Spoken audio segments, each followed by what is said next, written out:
নবী করিম সাল্লাল্লাহু আলাইহি ওয়াসাল্লাম বলেছেন, লাইলাতুল কদর আমি পেয়েছি, কপালে কাদামাটি ছিল, বৃষ্টি হচ্ছিল, তার মানে ওই রাতে বৃষ্টি হতে পারে, ওই রাতে বৃষ্টি হতে পারে।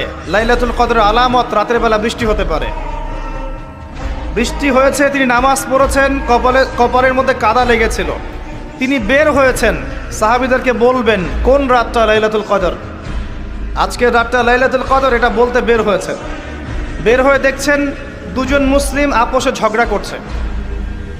লিসেন টু মি, দুজন মুসলিম আপোষে ঝগড়া করছে। আমরা বলি না যে মুসলিমদের মাঝে ইখতিলাফগুলো রহমত, আমরা বলি না? দুজন মুসলিম আপোষে ঝগড়া করছে। এই কাজটার কারণে আল্লাহ রাব্বুল আলামিন নবী সাল্লাল্লাহু আলাইহি ওয়াসাল্লামের হৃদয় থেকে এই কথাটাকে তুলে নিলেন। তিনি আর বললেন না এক্স্যাক্টলি কোন রাতে লাইলাতুল কদর ছিল, তিনি বলতেই বেরিয়েছিলেন যে কোন রাতে লাইলাতুল কদর ছিল। আমাদের ইখতিলাফের কারণে আমরা সেই নির্দিষ্ট রাতটাকে হারিয়ে ফেলেছি। তবে এর মধ্যেই খায়ের আছে, এর মধ্যেই কল্যাণ আছে।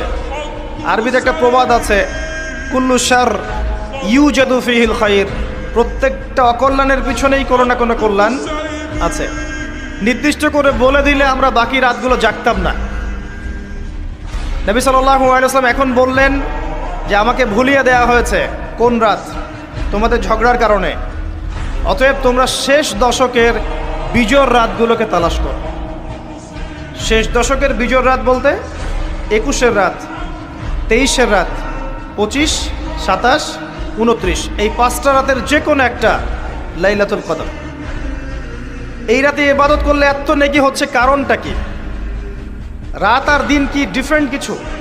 প্রত্যেক রাতেই কিন্তু আল্লাহ পাক প্রথম আসমানে নেমে আসেন, প্রত্যেক রাতে, শুধু শবে বরাতের রাতে নয়, শুধু নিসফে শাবানের রাতে নয়, কিন্তু প্রত্যেক রাতেই আল্লাহ পাক প্রথম আসমানে নেমে আসেন। তিনি কিভাবে নেমে আসেন এটা ব্যাখ্যা করার দরকার নেই আমাদের।